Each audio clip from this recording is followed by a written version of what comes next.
මේ ජයග්‍රහණ වලට දායක වුණා විදියට ලැබිය යුතු ශක්තිය ලැබෙන්නේ නැහැ ආණ්ඩුවකින්. ඒ නිසා ඒක ගැන මට ලොකු කනගාටුවක් තියෙනවා. ඒක ඉතින් කතා කරන්න තියෙන අනාගතේ දැන් කතා කරලා වැඩක් නැහැ. දැන් ලැබුණ ගියදී ගියා. ජාතිලයිසි ප්‍රශ්න. නෑ කතා කරා මේක ගැන කතා කරා. නමුත් ඒක ඉතින් පිළිතුරක් නැහැ. ඉතින් පත්තිම දීලා ඉවර කරා. අගමැති ධුරයක් බලාපොරොත්තු වෙනවද? නෑ ඒක බොරු කතාවක්. මේ උපාගමැති ධුරයක් හදන්නත් බෑනේ මේ ව්‍යවස්ථාව ඇතුලේ. තනතුරක් නිර්මාණය වෙනවා කියන එක අපිට අගමැතිතුමා කිව්වා. දැන්ට මොකද දෙන්න ඕන මේ බැරි වෙයි අපි විශේෂ සංශෝධනයෙන් පස්සේ අපි කතා කරලා මොකක් හරි කරමු කියලා. පක්ෂ විදිහට ගොඩක් කලකිරීමෙන් ඉන්නේ. නෑ ඉතින් අසංකරේ ඒවා ගැන සාකච්ඡා කරලා නමුත් කාර්යය ඉටු වෙනකොට තියෙනවනේ වැඩේ කරගත්තයින් පස්සේ වැඩේ මේ පොරොන්දු ඉස්ස කරන ඒවා ගැන ප්‍රශ්න තියෙනවනේ හැම කෙනෙක්ම තියෙනවා. 18යි 24 මම ලොකු වෙනසක් දකින්නේ නෑ. 18 ආණ්ඩුක්‍රම ව්‍යවස්ථාව කියන ඒ සංශෝධනය කියනකොට මම ඒකට විරුද්ධව පාරේ සරන් කරපු කෙනෙක්. හීන තියෙන ඕන කෙනෙකුට හීන තියෙන දිහින හැබෑ කරගන්න ලොකු දුෂ්කර ගමනක් යන්න තියෙනවා.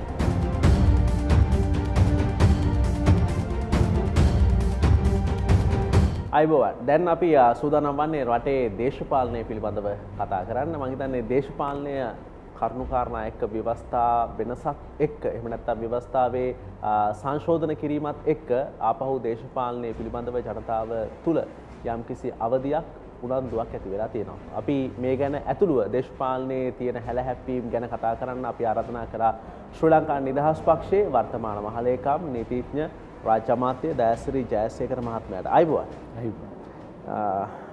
එච්චර බරපතල දේවල් වලට යන්න කලින් ටිකක් සරලව කතා කරලා කොහොමද ඉතින්? හොඳයි ලැබුණ තනතුරුත් එක්ක වැඩ කොටසක් කරගෙන යනවා. බලමු අපි ඊළඟ අවුරුද්දේ තව වැඩ කොටස් ගන්නවක් තියෙනවා කරන්න. ඇත්තටම වැඩක් කරන්න පුළුවන් ඇමතිකමක්ද? ඔව් ඉතින් ලැබුණ අමාත්‍යාංශය තුල වැඩ මවා ගන්න ඕනේ. ඉතින් මම වැඩ හදාගෙන මවාගෙන ප්‍රශ්න තියෙනවා කතා කරන්න. පළවෙනි වතාවට මිනිස්සු මේ ශේෂ්ත්‍රයට අවධානය යොමු කරලා තිබුණේ නැහැ අත වශයෙන් කවුරුත්. ඒක බොහොම පොඩි ශේෂ්ත්‍රයක් විතර තමයි දැක්කේ. නමුත් ඇත්තටම ඇතුළට ගමන් කරායින් පස්සේ මම හිතන්නේ ඒක විශාල අවකාශයක් තියෙනවා වැඩ කරන්න. ඉතින් ලැබුණ දේ අරගෙන හරියට වැඩ කරන්න අවශ්‍ය කරන කටයුතු ටික දැන් ලෑස්ති කරනවා තියෙනවා. මම හිතන්නේ ඉදිරි අනාගතයේ ඉදිරි අවුරුද්ද ඇතුළත විශාල වැඩ කොටසක් අපි බලාපොරොත්තු වෙනවා ක්‍රියාත්මක කරන්න. අපි දැක්ක උනන්දුවක් තියෙනවා ජනතාවගේ රැල්ලක් තියෙනවා. අර ඔබතුමා අමාත්‍යාංශය බාරගත්තට පස්සේ අපි දැක්ක Facebook වල සමහරු බතික් කැඳුම් ඇඳලා ඔබතුමාට සහාය පළ කරන්න. හරි නැත්නම් බතික් කර්මාන්තයට සහාය පළ කරන්න. හරි එහෙම ෆොටෝස් එහෙම දාලා තිබ්බා. කියන්නේ උනන්දුවක් තියෙනවා.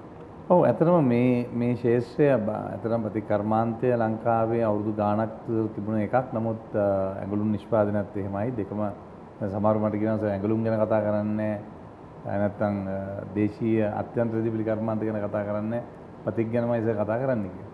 ඉතින් අතරම මේ දෙකම තම ලොකු උනන්දුවක් ඇවිල්ලා තියෙනවා. අර ඔබ කිව්වා වගේ දැන් හැම ෆන්ක්ෂන් එකකටම වගේ මම මේ ඊ පෙරේදා දැක්කා. ඒ අය ස්වේච්ඡාවෙන් කවුරුත් කියලා නෙමෙයි. අපි අද බතික් කඳුමක් අඳින්නෙමු කියන මේකත් එක්ක යනවා. ඉතින් මම හිතන්නේ තව ඉවෙන්ට්ස් ගණනාවක් එක මම බලන්නේ මේක දියුණු කරන්න. විශේෂයෙන්ම අපි නත්තලට අපි බලාපොරොත්තු වෙනවා අපේ කාලෙන් උන්වහන්සේත් එක්කත් සාකච්ඡා කරලා එදාට මාස් එකට අඳින්න බතික් හෝ හෑන්ඩ්ලූම් ඊළඟට ජනවාරි 1 වෙනිදා බලාපොරොත්තු වෙනවා සියලුම රාජ්‍ය සේවකයන් එක්ක ඔවුන්ගෙන් ඉල්ලීමක් කරන්න එදාට බතික් හෝ හෑන්ඩ්ලූම් ඇඳුමක් අඳගෙන ඉන්න කියලා. ඒ වගේම පෙබරවාරි 4 අපි බලනවා දැන් මම ඊයේත් ගිහිල්ලා බැලුවා බතික් වලින් සිංහ කොඩිය හදන්න. ඊළඟට අප්‍රේල් මාසයේ වුණාම එන වෙසක් එකට බලන්නේ බතික් ලැන්ටර්න්ස් හදන්න පුළුවන්. ඊළඟට ඒකත් එක්කම බෞද්ධ කොඩිය බතික් වලින් හදන්න. මේ වගේ විශාල වැඩ කොටසක් තියෙනවා කරන්න. මම හිතන්නේ කරනවා නම් වැඩ තියෙනවා අපිට ඉදිරියට කරන්න. දැන් ඔබතුමා මේ අමාත්‍යාංශය බාර ගන්නකොට මේ විෂය ගැන යමක් දැනගෙන හිටියද නැත්නම් දැන් ඉගෙන ගන්නවද? නෑ ඉගෙන ගන්න කිසිම දෙයක්. නමුත් බතික් මම සාමාන්‍යයෙන් ඉස්සර ටික ටික ඇඳා. හෑන්ඩ්ලූම් මම ගොඩක් අඳිනවා. මොකද මම පාර්ලිමේන්තු මන්ත්‍රීවරයෙක් විදිහට පත් වුණාන් පස්සේ විශේෂයෙන්ම අත්‍යන්ත රිදිපිලි මම ගොඩක් ඇඳා.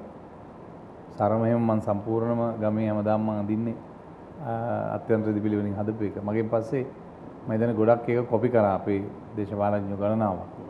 මම එක්සත් ජාතිපක්ෂයේ ඉන්න කාලේ.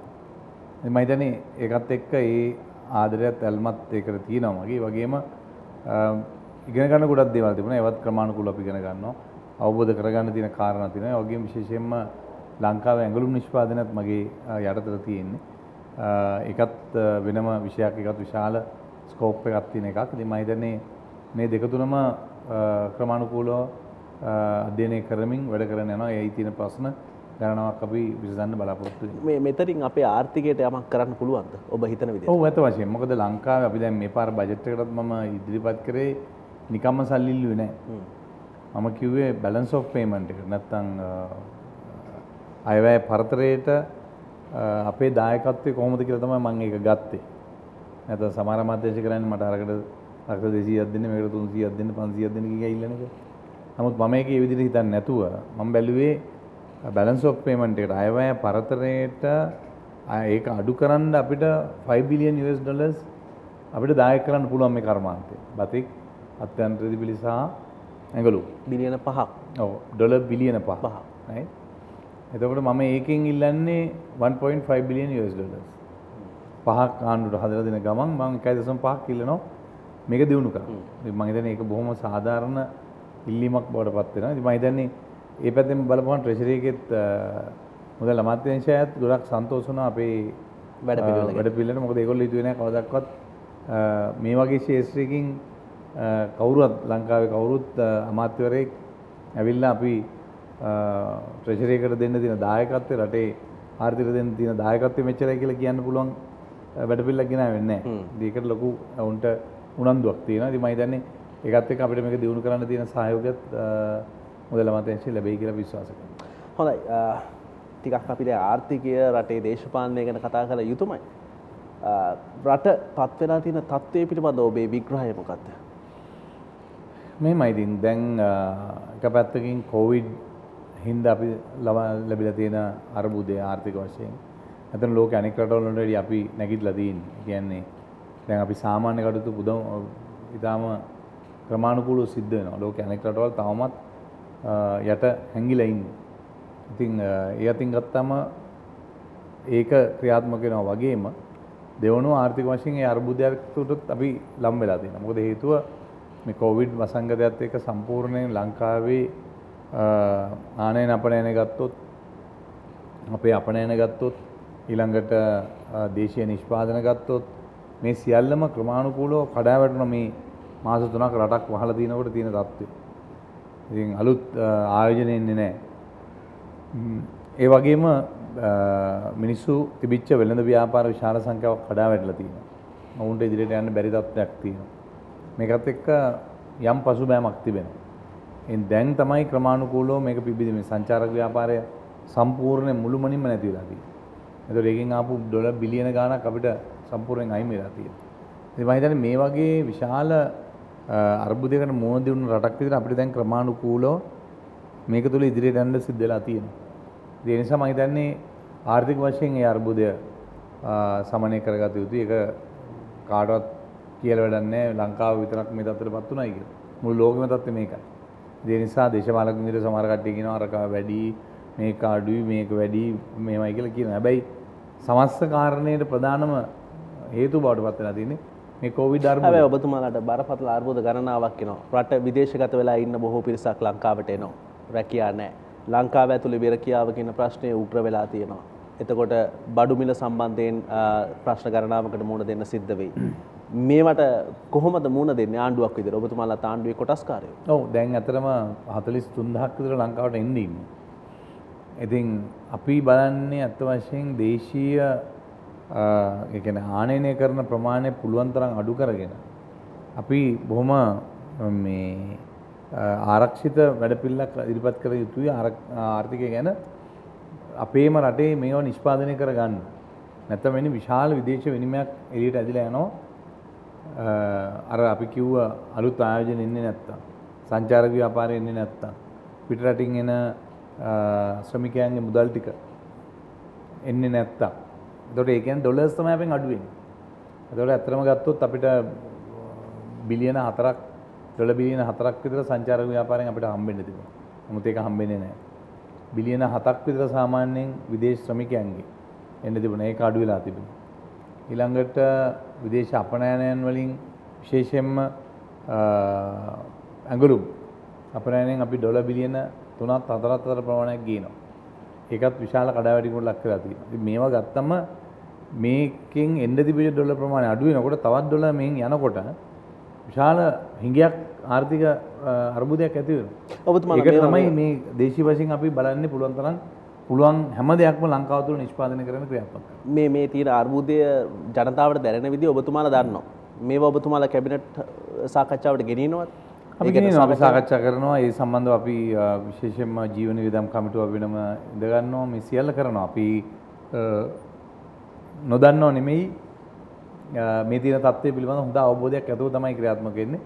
විශේෂයෙන් අතිගරු ජනාධිපතිතුමත් ගරු අග්‍රාමාත්‍යතුමත් මේ පිළිබඳව ඉතාම දැඩි ලෙස තමන්ගේ අවධානය යොමු කරමින් වැඩ කරනවා. රජයක් විදිහට අපිට දෙන්න පුළුවන් උපරිම සහයෝගයකට අපි ලබා දෙන වැඩපිළිවෙලකටත් නතු වෙලා ඉන්න. මොකද හේතුව මේක දවසින් දෙකකින් අවසන් කරන්න පුළුවන් කාරණයක් නෙමෙයි. අපි ඉතිහාසෙත් ලොකු බැක්ලොග් එකක් එක්ක ආවේ. මෙතන ඉඳලා මේ අවුරුදු 5ත් අපිට තියෙනවා විශාල අර්බුදයකට මුහුණ දෙන්න. කවදාකවත් කවුරුත් කල්පනා කරන්නේ නැහැ කොවිඩ් වගේ අර්බුදයක් රට ඇතුලේ ඇති වෙයි කියලා. මාස 3ක් 4ක් මුහුත් කරන්න නැතුව මිනිස්සු සියල්ල ගෙවල් වලටලා ඉන්න හම්බෙයි කියලා කවුරුත් කල්පනා කරේ නැහැ. 20 වෙනි ව්‍යවස්ථා සංශෝධනය මම හිතන්නේ ඒක තමයි අපි කතා කළ යුතුම මාතෘකාව. ප්‍රවේශයක් ගත්තේ 20ට මොකද වෙන්නේ?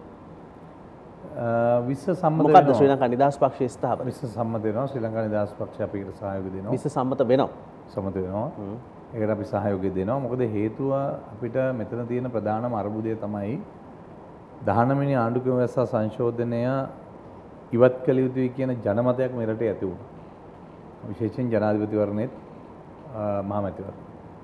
මේ දෙකේම ඇති වුණ ජනමතය තමයි 19 එපා 19 ඉවත් කරන්න කියන මතය. ඒතකොට 19 ඉවත් කරනකොට ඒ වෙනුවට ගේන්නේ 20. ඔබ 18ට අත ඉස්සුවා. නෑ මම 18ට අත ඉස්සුවෙත් නෑ 19ට අත ඉස්සුවෙත් නෑ. හරි මම 18 ආණ්ඩුක්‍රම ව්‍යවස්ථාව කියන ඒ සංශෝධනය කියනකොට මම ඒකට විරුද්ධව පාරේ සටන් කරපු කෙනෙක්. එක්සත් ජාතික පක්ෂය අපි ඒතකොට මම වැඩ කරේ 19 කරනකොට 19 කියනකොටත් මම පාර්ලිමේන්තුවේ හිටියේ නෑ. මොකද මම පළාත් සභාවේ මහමැතිවරයා විදිහට වැඩ කරේ. නිසා මේ දෙකටම මම අත ඉස්සුවේ නෑ. ඉතින් 19 තුල තිබිච්ච අර්බුද ගණනාවක් නිසා තමයි මිනිස්සු කියන්න ගත්තේ මේක ඉවත් කරන්න. එතකොට ඒ වෙනුවට තමයි මේ 20 ගේන්නේ. මම නම් කියන්නේ 20 తాවකාලිකයි කියලා. මොකද හේතුව අපි ශ්‍රී ලංකා නිදහස් පක්ෂයේ විදිහට අපි දැඩිව පෙනී හිටිනවා. නව ආණ්ඩුක්‍රම ව්‍යවස්ථා සංශෝධන නව ආණ්ඩුක්‍රම ව්‍යවස්ථාවක් කියන්න ඕනේ කියලා. මොකද හේතුව මේ 78 ආණ්ඩුක්‍රම ව්‍යවස්ථාව තුළ ඇති වුණ සමාජ ආර්ථික අර්බුද වලට කිසිම විසඳුමක් මේ ආණ්ඩුක්‍රම ව්‍යවස්ථාව තුළ නැහැ. මේක කවදාවත් රටේ ජනමාර්ග අර්බුදයට නැත්නම් ජනමාර්ග ගැටලුවට ඒ වගේම මේ ඇතිලා තියෙන විවිධ ප්‍රශ්න වලට විසඳුමක් දෙන්න පුළුවන් තැනක මේක තිබුණ නැහැ කියලා මගේ විශ්වාසය. හැබැයි එහෙමනම් 19 වෙනි සංශෝධනයේ මේ 20 වෙනි සංශෝධනය කියලා 19 ඉවත් කරන්න 20 ගේනවා කියලාද කියන්නේ? එහෙම ගේන්නේ නැතුව සම්පූර්ණ ව්‍යවස්ථා සංශෝධනයකට යන්න තිබ්බට ඔබතුමාලාට බලපෑම් කරන්න තිබ්බද ඒකට? නෑ සමස්ත ව්‍යවස්ථා සංශෝධනයක් කියන සෑහෙන කාලයක් යන වැඩක්. මේක ලේසි වැඩක් නෙවෙයි. නමුත් දැන්ට ඇතිලා තියෙන අර්බුදයන් 19න් ඇති වුණ අර්බුදය රටේ අරාජිකත්වය. ඒ කියන්නේ ආයතන තුනක් රටක් පාලනය කර තැනට ගෙනවා. ජනාධිපති, අගමැති සහ කතානායක. ඉතින් මේක අයින් කරගන්නවා. අයින් කරලා ඊළඟට අපිට බලන්න වෙන්නේ ආණ්ඩුක්‍රම ව්‍යවස්ථාව සම්පූර්ණයෙන් නැවත ආපහු පූර්ණ වෙනසකට ලක් කරනවා. ඉතින් ඒක කරන්න අපි පළවෙනියෙන් පටන් ගත්තා නම් හැබැයි මේකට තව මාස 6ක් 7ක් යනවා ඔබ කතා කරන්න. හැමතුම හැබැයි මෙහෙම යන්න තිබ්බනේ. දැන් එහෙම කලින් තිබ්බ ගැටලු දැන් නැහැනේ. නෑ මෙහෙමනේ අගමැතිතුමයි ජනාධිපතිතුමයි අයියයි මල්ලි කියලා ප්‍රශ්න විසඳෙන්නේ නෑ. මේ ප්‍රශ්නය අපි කිව්වේ මොකද පැහැදිලිව මේකේ කන්සෙප්ට් එකක් තියෙනවා. 78 ආණ්ඩුක්‍රම ව්‍යවස්ථාව කියන්නේ ජනාධිපතිවරයෙකුට බලය දුන්න ජනාධිපති ආණ්ඩුක්‍රමයක්. ඒක ඇතුලේ කෑලි ගලවන්න බෑ. දැන් මේ රනිල් වික්‍රමසිංහ මහත්තයා කරපු කෑලි ගැලවීමෙන් තමයි මේ අර්බුදය උග්‍ර වෙලා තිබුණේ. ඒක අදත් තියෙන ඒ විදිහට සමහර තීරණ ගන්නකොට ජනාධිපති අගමැතිවරයා අතර යම් ගැටුම්කාරී තත්ත්වයක් නැති වෙන්න පුළුවන්. නමුත් මේ සහෝදරයෝ දෙන්නෙක් ඉන්න නිසා මේක යම් මට්ටමකට විසඳලා තියෙනවා. නමුත් ඔබ කියන්නේ එහෙම ගැටුම් දැන්ටත් තියෙනවා. නෑ ඉතින් ගොඩක් ඇති වෙනවා. විවිධ ප්‍රශ්න ඇති වෙනවා. මොකද හේතුව සමහර ඒවා කරනකොට මොකද ජනාධිපතිතුමා සහ අගමැතිතුමා අතර තියෙන සහෝදර බැඳීම නිසා මේ ප්‍රශ්නේ ඇති වෙන්නේ නැතිව අපිට පේනවා ඒක ඇති වෙන්නේ නැහැ එළියෙන් කියලා. නමුත් විශාල ප්‍රශ්න ගන්නවක් ඇති වෙන්න පුළුවන් ඉඩකඩක් තියෙනවා මේක ඇතුලේ. ඉතින් තව මාස කිහිපයක් මෙහෙමම ගිහිල්ලා අපිට සම්පූර්ණ ව්‍යවස්ථා සංශෝධනය නෑ තව මාස කිහිපයකින් මම හිතන්නේ ව්‍යවස්ථා සංශෝධනයක් කරලා ඉවර කරන්න පුළුවන් වෙයි කියලා සමස්ත ව්‍යවස්ථා සංශෝධනය. මොකද හේතුව තාම ආණ්ඩුක ව්‍යවස්ථාවක් ගැන අපි අවුට්ලයින් එකක් අපි හදලා නැහැ. මොකද්ද මූලික කාරණා කියලා හදලා නැහැ. ඒ සැකිල්ල දැන් අපේ රොමේෂ් සිල්වා මැතිතුමා ඇතුළු පිරිසක් ක්‍රමානුකූලව හදාගෙන යනවා. ඊට පස්සේ ඒකට දේශපාලන මතවාදයන් ඔක්කොම එකතු වෙන්න ඕනේ. දේශපාලන පක්ෂ එක්ක කතා කරන්න ඕනේ. ඊට පස්සේ ඒකට කමිටිස්පත් වෙන්න ඕනේ. ඒවා ඇතුලේ සාකච්ඡා වෙන්න ඕනේ. ආණ්ඩුක ව්‍යවස්ථාවක් හදනවා කියන්නේ මේ පාන් මේ ගෙඩියක් මේ පුච්චනවා වගේ පාන් බක්කරකින් පාන් ගෙඩියක් හදනවා වගේ වැඩක් නෙවෙයි. ඒක අමාරු වැඩක්. ඉතින් මම හිතන්නේ ඒකට තව අවුරුද්දක් විතර එයයි කියලා මම හිතන්නේ. ඔබ කිව්වා දැන් 18ට ඔබ විරුද්ධ වුණා කියලා. 18යි 20යි අතර ලොකු වෙනසක් ඔබ දකිනවා? නෑ 18යි 20 අතර මම ලොකු වෙනසක් දකින්නේ නෑ. හැබැයි 18 තියෙනා වූ කාරණා එකක් පූර්ණ ඒකාධිපතිවාදයක් කරා ගෙන ගිය 18 එකේ තියෙන වෙනසක් අපි දකිනවා. එකක් තමයි දෙවරකට වැඩිය ඉල්ලන්න පුළුවන් කියන වෙනස 18 කරා. හැබැයි 20 එහෙම වෙනසක් නැහැ. ඒක අයින් වෙලා තියෙන්නේ. 18 20 වෙනි සංශෝධනය තුළ කියන්නේ දෙවරක් පමණක් කෙනෙකුට ජනාධිපතිවරයා විදිහට පත් වෙන්න පුළුවන්. අර ගියම නෙමෙයි මේක සර්වකාලීන ජනාධිපති ධූරයක් ගැන හැබැයි අනිත් සියල්ල තියෙනවා. අනිත් ඒවා තියෙනවා. මම ඒකයි කිව්වේ දැන් ඒකදී ඒකද ඔබ විරුද්ධ වෙලා තියෙන්නේ ඒකට විතරද 18 නෑ අපේ තිබුණේ ඒක 18 තිබිච්ච ප්‍රධානම කාරණේ ඒකනේ. 18 තිබුණ ප්‍රධාන කාරණේ සම්පූර්ණයෙන් මේක ඒකාධිපති ව්‍යවස්ථාව බවට පත් වුණා. ඒ කියන්නේ තනි පුද්ගලයෙක් අතර බලයාව විතරක් නෙමෙයි. ඔහු අසීමාන්තික ලෙස ඔහුට ඉන්න පුළුවන්. හැබැයි ඒක ඔබ හිතන්නේ නැද්ද ඒක බොහොම සමහරට සරල කාරණයක්. ජනතාවට ඔහු තෝරාගත යුතු නැත්නම් මොකද ඔහු ඡන්දෙන්නේපත් වෙන්නේ. ඡන්දෙන් පරාජය කරනවා. මෙමනේ මහින්ද රාජපක්ෂ මහත්තයා 18 සංශෝධනය කළාට තෙවරක් ජනාධිපති වෙන්න බැරි වුණානේ. ඒක තමයි. ඒක හරි. නමුත් මම කියන්නේ අපි ආණ්ඩුක ව්‍යවස්ථාවක් හදනකොට ඒක ඇතුළෙම නමුත් ඊට වැඩිය බරපතල කාරණා 20 ඇතුලේ තියෙනවා කියලා ඔබට හිතෙන්නේ. 78 ආණ්ඩුක ව්‍යවස්ථාව යටතේ තිබිච්ච කාරණයක් තවත් එහාට ගිහිල්ලා වැඩි කරගත්ත ගන්නේ 18 තිබුණේ. ඒකයි අපි කිව්වේ. 78 ව්‍යවස්ථාව තිබුණ විදිහට තිබුණා නම් ඔය ප්‍රශ්න ඇති වෙන්නේ නැහැ කියන්නේ. ඒකට තමයි අපේ විරුද්ධතාවය තිබුණේ. ඔබ හිතන්නේ නැද්ද ජනාධිපතිවරයාට විරුද්ධව රටේ පුරවැසියෙක්ට අධිකරණයට යන්න උනොත් යන්නේ අවස්ථාව තිබිය යුතුයි කියලා? මම ඒක විශ්වාස කරනවා. මම මේ 20 නෑ 20ට මම මගේ සහයෝගය දෙන්නේ මම එක පදනමක ඉඳගෙන. ඒක තමයි මේ රටේ ජනමතය දුන්න තීන්දුව. 19 අවශ්‍ය කළ යුතුයි කියන කාරණේ. ඒකේ තියෙන හොඳ කාරණා නරක කාරණා කියලා බලන්න එතනදී අපිට හැකියාවක් නැහැ. ඒකයි මම කියන්නේ අන්න ඒ මතයේ ඉඳගෙන 20 ගේන්න ඕනේ කියන මතේ අපි ඉන්නේ. නැත්තම් වෙන්නේ මොකද හේතුව මේකේ කොටස් විදියට ආපහු මේක කරන්න ගියොත් ආයිත් අර වගේ විවිධ එක එක කෑලි මේකට ඔබනවා. ගෙනල්ලා. අරක දාන්න ගියයි මේක දාන්න ගියයි පොඩි කෑලි අමුණන්න ගියයි මේකෙන් වෙන්නේ ආපහු තවත් මේක සංකීර්ණ වෙන තත්ත්වයක් ඇති වෙන. ඒ කියන්නේ 20ත් සංකීර්ණ. ඒකයි ජනාධිපතිතුමාත් කිව්වේ 20න් ඕක අයින් කරලා දාන්න. ඊට පස්සේ අපි ඉතුරු ටික පටන් ගමු. හැබැයි හරි අපහැදිලිනේ. කොමිෂන් සභා 19 ඇති කරපු කීපයක් තියාගෙන කීපයක් ඉවත් කරනවා. නෑ කීපයක්ම ඒතර ඔබ කියන කාරණාව වෙන්නේ විගණන කොමිසම අහෝසි. මැතිවරණ කොමිසම ක්‍රියාත්මකයි. නෑ මැතිවරණ කොමිසම විස්තරත් තිබුණානේ. 19න් ගෙනාපු 19න් ගෙනාපු හැබැයි 19 හරහණයකට නෑ 19න් ගෙනාපු අලුත් එකන්නේ විගණන කොමිසම. 19න් අලුතින් ගෙනාවේ නෑනේ මැතිවරණ කොමිසම තිබුණා. හැබැයි මැතිවරණ කොමිසම පුද්ගලයන් පත් කිරීම ගැන මේ 19 ගෙනාවේ. ඒකයි මම කියන්නේ. ක්‍රියාත්මක තත්ත්වයට පත් උනේ 19 හරහානේ. නෑ ක්‍රියාත්මක ඉස්සෙල්ලා ක්‍රියාත්මක වුණානේ. ක්‍රියාත්මක නොවී තිබුණේ නෑ ලංකාවේ මැතිවරණ කොමිසම දිගටම ක්‍රියාත්මක වුණානේ. නමුත් මේ මැතිවරණ කොමිසම වලට පත් කිරීම ගැනනේ විශේෂයෙන්ම 19න් ගෙනාවේ. ඉතින් මේ පත් කිරීම තුළ ඔබත් දකින්න ඇතිනේ ඇතුළේ තියෙන අර්බුදය මැතිවරණ කොමිසම ඇතුළේ. يعني තීරණයක් ගන්නෙ නෑ, තීරණයක් ගන්න විදියක් නෑ. ඇතුළේ ඉන්න කොමිසම සභාවේ නිලධාරීන් ගිහිල්ලා කොමසාරිතුරු ගිහිල්ලා ඡන්ද දෙන්න එපයි කියන සමහර දේශපාලන පක්ෂ වලට ඕනෝන්ට කැමති දේවල් ගිහිල්ලා කතා කරනවා. අපි දේශපාලන පක්ෂයක ලේකම්වරයෙක් විදිහට මම කෙලින්ම වුන්ගෙන් ඇහුවා. මම කිව්වා දැන් ඔබතුමාලා අවුරුදු ගාණක් මේ දේශපාලන පක්ෂ කෙනාලා කතා කරනවා. දැන් බලන්න ගිය පාර අපි ඡන්ද ඉල්ලනකොට අපි කිව්වා අඩුම තරමේ කාර්යාලයක් තමන්ගේ නිවසේ ඡන්ද ඉල්ලන මිනිස්සුයා විදියට අපිට කාර්යාලයක් පවත්වන්න යන්න බැරි නම් මොකද මේ ඡන්ද ඉල්ලන්නේ? අඩුතරම තමන්ගේ ගෙදර දැන් අපි පෝස්ටර් ගහුවේ නෑනේ. කටවුට් ගහුවෙත් නෑ මේ ඡන්දේ. අපි පොජන පෙරමුණ විදියට අපි තීරණයක් ගත්තා. මම කිසිම පෝස්ටරයක් කටවුට් එකක් මම ගහුවේ නෑ දැන් වල. ඊටාම ක්‍රමානුකූල ඡන්දයක් අපි කරේ. ඒක අපි විසින් හදාගත්ත ඉක්මීම. හැබැයි ඒ හික්මීම අපි කරලා දෙනකොට දේශපාලඥයෝ විදියට මැතිවරණ කොමිසමෙන් අපි ඉල්ලුවා කරුණාකරලා අපිට දෙන්න අඩුම තරමේ තමන්ගේ ගෙදර කාර්යාලයක් හදාගන්න. එන මිනිස්සු ටිකක් එනවනේ අඩුම තරමේ මේ මිනිස්සුවත් නම්බරයක් දැනගන්න ඉබේ. අපිට එහෙමට ඉඩ දුන්නේ නැහැ. ඉතින් අපිට ඊට පස්සේ කොහොම කියන්නේ නෑ ගිහිල්ලා වෙනස් කරගෙන ඉන්න පාර්ලිමේන්තුවේ. මොකද ඒකට නෙමෙයි අපි සාකච්ඡාවට කැඳෙන්නේ. අපි දේශපාලන පක්ෂ මෙච්චර කොයිතරම් නීති තිබුණත් ඒ නීති අපි දේශපාලන පක්ෂත් එක්ක කතා කරලා එහාට මෙහාට සකස් කරගන්නවා සාමාන්‍යයෙන්. ඒක තමයි මැතිවරණ කොමිසම සහ පක්ෂ අතර තියෙන සාකච්ඡාවේ මූලික හරය. නමුත් ඒකවත් සිද්ධ වුණේ නැහැ.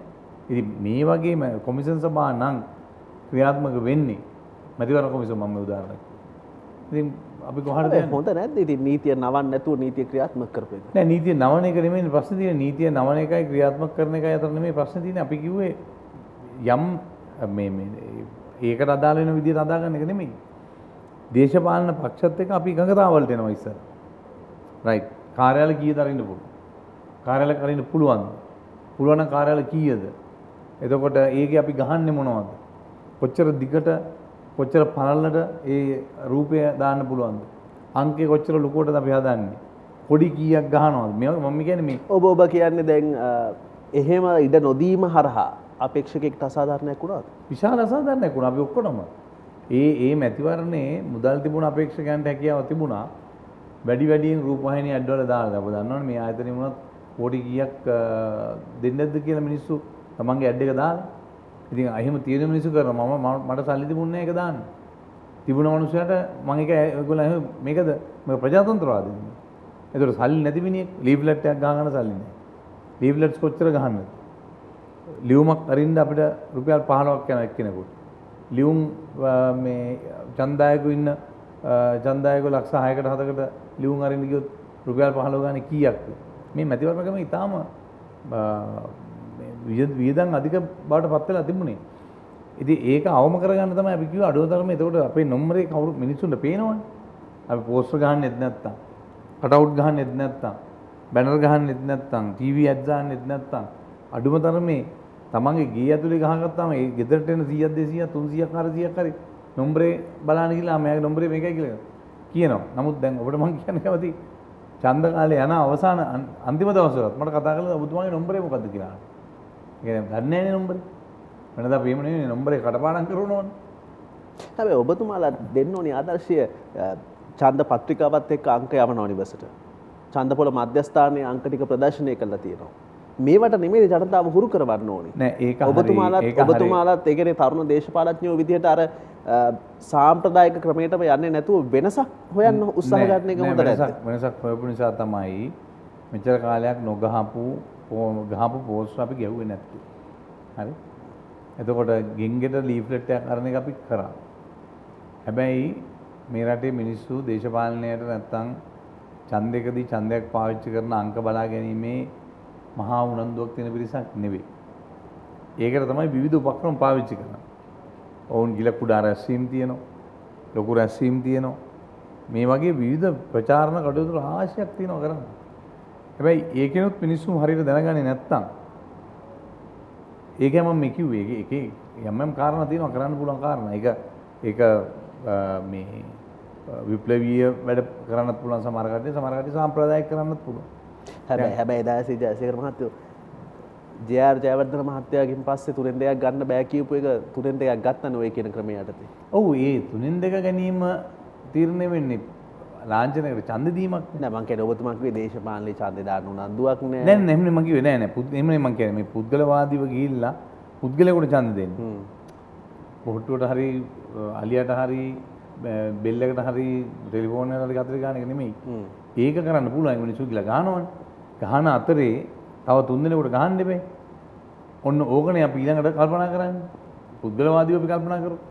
එතකොට ඒක හොයාගන්න මේ මිනිස්සුන්ට නැත්තම් නම්බරේ දන්නේ නැත්තම් මොහුට්ටුවට ගහනවා. ගහලා ඊළඟට බලන්න කාටද මං ගහන්නේ. ඒක ඔබතුමාලා හැමදාම කියනවා මනාප ක්‍රමය වෙනස් කරනවා කියලා. නෑ දැන් අපි ඒකට ගෙනාවන්නේ. අපි මනාප ක්‍රමය වෙනස් කරන්න ගෙනාවන්නේ. ගෙනාලා කෝ දැන් ඒකට වුණ වාතාවරණ දැන් ගිය පාර පාර්ලිමේන්තුව තුල මේ හැදුවනම් ප්‍රශ්නයක් නෑ ගිය පාර පාර්ලිමේන්තුව තුලත් මේ ක්‍රමයට අවශ්‍ය කරන වෙනස්කම් ටික ගෙනලා අලුත් ආණ්ඩුක්‍රම ව්‍යවස්ථාවක් ගේන්න සියලු දේවල් සකස් කරනවා. අවසානයේ කරගන්න බැරුව කියන. ඒකයි මම කියන්නේ මේ වෙලාවේ අපිට අලුත් ආණ්ඩුක්‍රම ව්‍යවස්ථාවට යන්න පුළුවන් සියලුම ශක්තියින් ඇවිල්ලා තියෙනවා. ඒ නිසා මම කියන්නේ පුළුවන් තරම් ඉක්මනින් ආණ්ඩුක්‍රම ව්‍යවස්ථාවක් හදන්න වැඩපිළිවෙල සකස් කරනවා. මේක තමයි අවසාන පිළිතුර මේකේ තියෙන්නේ. මොකද හේතුව 1981 මැතිවරණ නීතිය තමයි තවමත් මේ රටේ ක්‍රියාත්මක වෙන්නේ.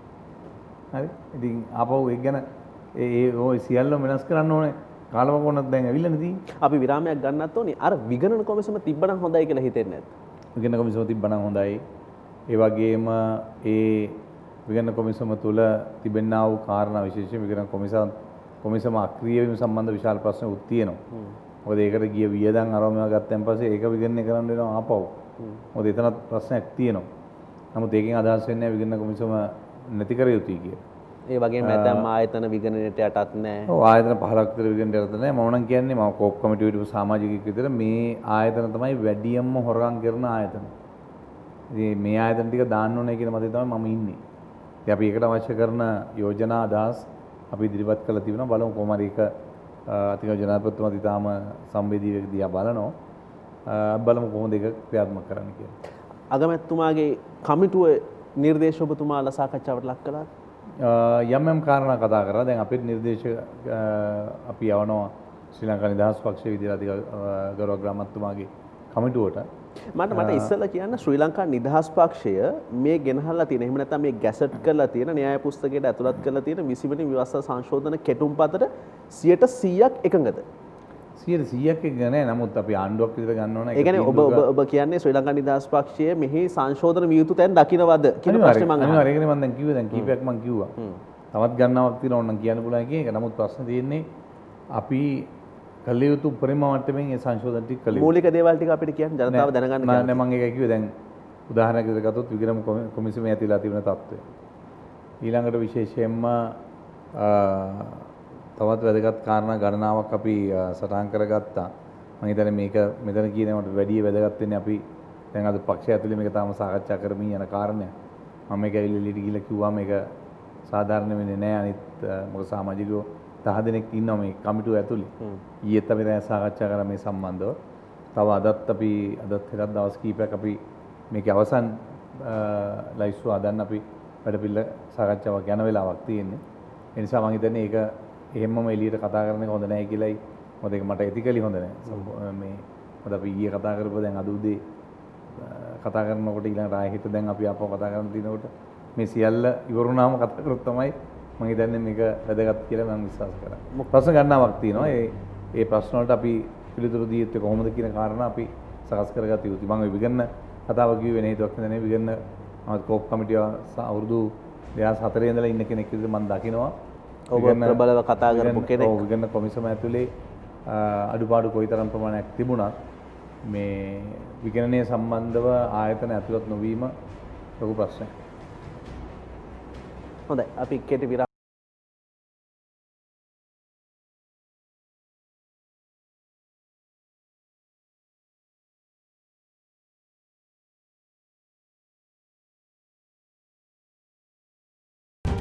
හොඳයි අද ඉලක්කය තුලින් අපි කතා කරමින් ඉන්නේ ශ්‍රී ලංකා නිදහස් පක්ෂයේ මහලේකම් නීතිඥ රාජ්‍ය අමාත්‍ය දයාසිරි ජයසේකර මහත්මයාත් එක්ක ඔබතුමාලා ජනතාව වෙනුවෙන් 20ට සම්බන්ධයෙන් පෙනී ඉන්නවා කියන විශ්වාසය ජනතාවට ඇති කරන්න පුළුවන්.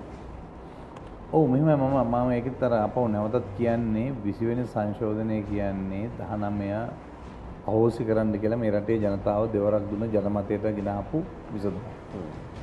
එතකොට ඒ විසඳුම ඇතුලේ අපි යම් සාධනීය ලක්ෂණ ඒ වගේම යම් වැරදි සාගත දේවල් තියෙනවා කියලා අපිට ඒක ප්‍රතික්ෂේප කරන්න බෑයි කියලා මගේ තර්කය තියෙන මුලින් ඉඳලා. ඒ නිසා අපි පළමුව විස්තර සහයෝගය දීලා දෙවනුව ඊටාම ඉක්මනින් අලුත් ආණ්ඩුක්‍රම ව්‍යවස්ථාවක් සකස් කරන්න ඕනේ. මොකද මේ රටේ ඉතිහාසයේ ඉඳලම 78න් පස්සේ තිබුණ ප්‍රශ්න වලට කිසිදු විසඳුමක් මේ රටේ ඇති වුණේ නැහැ. මොකද මේක ශ්‍රීමා බණ්ඩාරනායක මැතිණියගේ 1972 ආණ්ඩුක්‍රම ව්‍යවස්ථාව හැදුවයින් පස්සේ මේ ආණ්ඩුක්‍රම ව්‍යවස්ථාවට පමණක් අවුරුදු 20ක් ඇතුළත 20 ගණනක් ඇතුළත 19ක් ඇවිල්ලා තියෙනවා සංශෝධන. ඉතින් පේනවා අපි අපේ තියෙන මේ තියෙන ආණ්ඩුක්‍රම ව්‍යවස්ථාව පිළිබඳව ඇතිලා තියෙන ප්‍රශ්න. ඊළඟට තියෙන කාරණේ තමයි 1972 ආණ්ඩුක්‍රම ව්‍යවස්ථාව හදන අවුරුදු ගණනක් ගියත් 78 වෙනකල් කිසිම එකම ආණ්ඩුක්‍රම ව්‍යවස්ථා සංශෝධනයක්වත් ඒකට ආවෙන්නේ නැහැ. 72 ව්‍යවස්ථාව. ඉතින් මම හිතන්නේ මේ කාරණා සියල්ල සලකා බලලා තමයි අපි කියන්නේ අලුත් ආණ්ඩුක්‍රම ව්‍යවස්ථාවක් හදන්න ඕනේ. ඉතින් මම හිතන්නේ අපි මේ ටික අවසන් කරගෙන ඉක්මනින්ම මේ ප්‍රශ්නේ මම මිටින් මිට අහන්නේ දැන් මේ අලුත් ආණ්ඩුක්‍රම ව්‍යවස්ථාවක් හදනවා කියන එක මතුවෙන්නේ මේ ගෙවුණු මාස කිහිපය විතරක් නෙමෙයි. මං හිතන්නේ චන්ද්‍රිකා බණ්ඩාරනායක කුමාරතුංග මහත්මියගේ කාලේ ඉඳන් උත්සාහ ගත්තා අලුත් ආණ්ඩුක්‍රම ව්‍යවස්ථාවක් ගේන්න. හැබැයි ඒක වෙලාවකවත් ඔබ කියන විදිහට පොඩි සංශෝධන සිද්ධ වුණා මිසක් පොඩි හරි ලොකු හරි සංශෝධන සිද්ධ වුණා මිසක් ඔය කියන කාරණා වුණේ නැහැ. 20න් පස්සෙත් කොහොමද ජනතාව විශ්වාසයක් තියාගන්න එහෙම වෙයි කියලා. හැබැයි කවදාවත් තුනෙන් දෙක බලයක් තනි ආණ්ඩුවකට තිබුණේ නැහැ. මෙච්චර කාලයක් වුණේ අනිත් පක්ෂවල සහයෝගය අරගෙන කරන්න හදපු ආණ්ඩුක්‍රම ව්‍යවස්ථානේ. දැන් 2010 ආණ්ඩුක්‍රම ව්‍යවස්ථාව අපි ගෙනල්ලා UNP එක පුච්චලා දාන්න. හරි? ඊට පස්සේ ආපු ආණ්ඩුක්‍රම ව්‍යවස්ථාව ගැන ආපහු ආවෙක් 2015 ඉඳලා 19 දක්වා සාකච්ඡා කරා. සාකච්ඡාවල විතරක් සීමා වෙලා ඒක නතර වුණා. ඉතින් ඒ බලය තිබුණ නැති නිසා දැන් තුනෙන් දෙක බලයක් පළවෙනි වතාවට අපිට තියෙනවා. මේ සිස්ටම් එක යට තිබුණා. ඉතින් මේක තමයි හොඳම අවස්ථාව මේක කරන්න. ඒ වගේම ඔබ හිතනවද මේ එකතු වෙලා ඉන්න කණ්ඩායම මේ විදිහටම තව මාස කිහිපයක් ගන්න අවුරුද්ද දෙකක් ඉඳී කියලා? නෑ කිසි ගැටලුවක් නෑ. ඒක අපි ඔක්කොම එකට එකතු වෙලා වැඩ කටයුතු ටික කරනවා. ඒ නිසා මේක ප්‍රශ්නයක් වෙන්නේ නෑ. මේක කරන්න පුළුවන්. මේ ආණ්ඩුක්‍රම ව්‍යවස්ථා සංශෝධනය සමස්ත ආණ්ඩුක්‍රම ව්‍යවස්ථා සංශෝධනයකට ලක් කිරීම අත්‍යවශ්‍ය කාරණයක්. ඒක ක්‍රියාත්මක කරන්න පුළුවන්. ඒකට අවශ්‍ය කරන තුنين දෙකේ බලය අපිට තියෙනවා. දැන් තියෙන්නේ අවංකව මේක ක්‍රියාත්මක කරන්න අවශ්‍ය කරන කටයුතු ටික කරන්න. අර 19 කියනකොට 19ට අත උස්සපු සියලු දෙනාම කල්පනා කරන්නේ 20 ගෙනයි කියලා. 20 ගෙනාවේ නැහැ. දැන් මේ 20 ගෙන් වෙන විදියකට. ඒ නිසා ඒ විශ්වාසය තියාගෙන අපි වැඩ කළ යුතුයි කියලායි හිටපු ජනාධිපති මෛත්‍රීපාල සිරිසේන මහත්මයා පිළිගන්නවාද දැන් එතුමාට වැඩ කරන්න බලය තිබුණ නැහැ කියලා කියන්නේ 19 හරහා ඔබ කියන විදිහට? ඔව් ඉතින් ඒක එතුමා මුලින්දලම කියපු කාරණේනේ. එතුමා ඒ බලය දීලා බලය දුන්නාන් පස්සේ එතුමා දැනගත්තා මේ වෙන වැඩක් තමයි Tamanට උනේ. ඒ කියන්නේ දුන්නද ගත්තද එතන එහෙමනම්? ඔව් නෑ අත වශයෙන් එතන ඔබ කියන විදිහට දීලා නෑ එහෙමනම්. නෑ අත වශයෙන් එතන උනේ මෛත්‍රීපාල සිරිසේන ජනාධිපතිතුමා ජනාධිපතිවරයා ඉදිරියට පත් වුණාන් පස්සේ එතුමාත් පොරොන්දුවක් දුන්නානේ. ජනාධිපති බලතල මම අඩු කරනවා. මේ පොරොන්දුව එතුමා ඉස්ස කරා. ඒ ඉෂ්ට කිරීමේදී හැසිරුණු විදිය සහ ඒ ක්‍රියා කළ විදිය රනිල් වික්‍රමසිංහ මහත්මයා. එතන තමයි මේ ප්‍රශ්නේ තියෙන්නේ. ඒ දුන්න බලය දැන් හැබැයි ඔබතුමාලත් වග කියන්න ඕන. ඔබතුමාලත් වග කියන්න ඕන. ඇයි? ඔබතුමාලට තිබ්බ හොයලා බලලා කියන්න මේක මෙහෙම වෙයි. නෑ මම අතර වෙලා පාර්ලිමේන්තුවේ නෑ. නෑ මම කියන්නේ ඒ උනට ඔබතුමාලා පළාත් සභාවේ මහමැතිවරයා විදිහට හිටපු කෙනෙක්. පළාත් සභා මහමැතිවරයෙක් කියන්නේ දායක මහත්මයා දේශපාලන පක්ෂයේ පොඩි කෙනෙක් නෙමෙයි. නෑ අපි මේ ව්‍යවස්ථා සංශෝධනයට සම්බන්ධ වුණේම නෑ. අත වශයෙන් එක දවසක ගෙනල්ලා ඔබ දන්නවා ඉතින් උදේ ඉඳන් රැ වෙනකල් විවාද කරලා ඒ වෙලාවේ එදා දවසේ දාපු කෑලි බෑලි එකතු කරලා කරපු ඉතාලම හදිස්සිය කරපු වැඩක් තමයි ඒක තිබුණේ. ඒක සාකච්ඡා වෙච්ච සාකච්ඡාවට ගන්නාවක් වෙච්ච එහෙම කාරණයක් නෙමෙයි. ඒක රනිල් වික්‍රමසිංහ මහත්තයා නීතිඥයෝ ගෙනාවා. දැම්මා දාලා ඊට පස්සේ කෙලින්ම උසාවිය ගියා. උසාවියෙන් කියපු ඒවා සමහර ඒවා තියෙනවා ජනමත විචාරණයකින් තුනෙන් දෙක බලයක සහ ජනමත විචාරණයකින් සම්මත යුතුයි කියපු කාරණාත් මේක ඇතුළට අපරෙන් ඇතුළත් කරා. ඉතින් පස්සේ ඒ කියන්නේ තීන්දුව දුන්නෙන් පස්සේ පාර්ලිමේන්තුවේ ඒක කවුරුත් කතා කරන්නේ නැහැ. ඒක කතා කරන්න හැකියාවක් තිබුණෙත් නැහැ. මාධ්‍ය නිදහස් සම්බන්ධයෙන් තිබ්බ කාරණාවලට එරෙහිව අපි ශ්‍රේෂ්ඨ අධිකරණයට ගියා. ඒ ගියා. හරි. ආයතනයක් විදිහට. ඔව්. ඒක හොඳයි. ඔය ඊටාම හොඳ දෙයක් කරපු. මම දැන් ඔබතුමාලටත් ඒ වගේ කරන් තිබ්බා කියලා මම මේ කියන්නේ. නෑ මම කියන්නේ දැන් මම අතර මම පුද්ගලිකව මම කියන්නේ මහා ඇමතිවරු විදිහට අපිට කිසිම සම්බන්ධතාවයක් මේකට තිබුණේ නෑ. අපි ගෙනලා කතා කරේ නෑ. අඩුම තරමේ අපේ අදහස් ටික. ඒ කිසිම දෙයක් ඇහුවේ නෑ. මේක මේ ආදිස්සියේ ගහෙන් ගෙඩියෙන්න වගේ කරපු වැඩක් මේක. මේක රනිල් වික්‍රමසිංහ මහත්තයා තමයි සම්පූර්ණ මේක නිර්මාණකරු. ඒ කියන්නේ ශ්‍රී ලංකා නිදහස් පක්ෂයේ ඒ වෙලාවේ මේකට සක්‍රීය දායකත්වයක් තිබුණේ නැහැ කියලාද ඔබ කියන්නේ? නෑ සක්‍රීය දායකත්වයක් තිබුණේ ඒක ජනාධිපතිතුමා තමයි සම්පූර්ණ ඒකට මේ සම්පූර්ණ සහයෝගය දෙන්න ඕනේ කියලා කතා කරා. එතුමා ඇවිල්ලා උදේ ඉඳන් හවස වෙනකල් පාර්ලිමේන්තුවේ ඉඳලා අපේ පාර්ලිමේන්තු මන්ත්‍රී කණ්ඩායම ඔක්කොම ගෙන්නගෙන අනිවාර්යයෙන් මේකට සහයෝගය දෙන්න කියලා අවංක උමනාවකින් එතුමා කරා මං හිතන්නේ. හැබැයි කොලේ වහලා ගැහුවා. කොලේ වහලා ගැහුවා. කොලේ වහලා ගැහුවා. ඉතින් එතුමාට ඇත්තටම එතුමා කිව්වේ මොකද්ද? මට අවුරුදු 6ක් ඕනේ. කවුද කියන්නේ? පත්වෙච්ච ජනාධිපති කෙනෙක් අවුරුදු 6කට මට 5ක් ඇති කියලා. හැබැයි මෛත්‍රීපාල ජනාධිපතිතුමා අවුරුදු 5ක් මට ඇති කියලා නිකන් හිටියා. 3 පාරක් ඕනේ නැහැ 2 පාරක් තිබුණාම ඒක ඇති කියලා නිකන් හිටියා. මගේ බලය ඇමතිවරු පත් කරන්න තියෙන බලය මේ අගමැතිට දුන්නා දීලා එයා මට පත් කරන්න දුන්නාම ඒ ඇති කියලා. අමාත්‍යාංශ තියා ගැනීම ගැන එතුමා සම්පූර්ණයෙන් අමාත්‍යාංශ අතහැරන තැනකට තල්ලු වුණා. ව්‍යවස්ථාවේ තිබුණේ මේවර පමණක් බලපාන පරිදි මෙන්න මේක තියාන්න පුළුවන්. ඉතින් ඒ සියල්ල එතුමා කරා අවංකව. හැබැයි රනිල් වික්‍රමසිංහ මහත්තයා කල්පනා කරේ ඒක ඇතුලේ Tamanට කවදාකවත් ගන්න බැරි බලයක් ජනාධිපති වෙලා ගන්න බැරි බලයක් අගමැති වෙලා නැවත ආපහු තමන් ගාවට ගන්න. ඒ කියන්නේ මේ ඉතිහාසයට පොඩ්ඩක් අපි ගිහිල්ලා බැලුවහම අපිට පේන්නේ මේ හැම ව්‍යවස්ථා සංශෝධනයක් කරාම සිද්ධ වෙන්නේ කවුරු හරි බලයට එන පාලකයා ශක්තිමත් වීම සඳහා. එහෙම නැත්නම් මේ රට පාලනය කරන්න උත්සාහ කරන පුද්ගලයා ශක්තිමත් වීම සඳහා අවශ්‍ය සංශෝධන නෙමෙයිද ඇවිල්ලා තියෙන්නේ. ඒවා එක පැත්තකින් මම පිළිගන්න ගමන් හැබැයි ඕක නෙමෙයි වෙලා තියෙන්නේ. මට තියෙන ප්‍රශ්නේ ඕක නෙමෙයි මට තියෙන්නේ පුද්ගලවාදීව බලලා මේ ව්‍යවස්ථා හදන එකයි.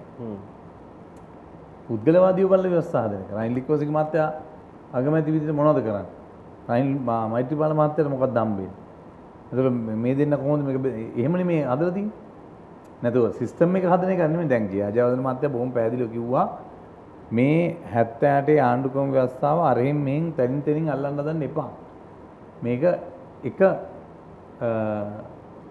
මේකක් වගේ තියෙන්නේ. ඒක නිසා ඒක ටච් කරන්න යන්න එපා තැන් වලින් මොකද ඒක භයානකයි කියලා කිව්වා.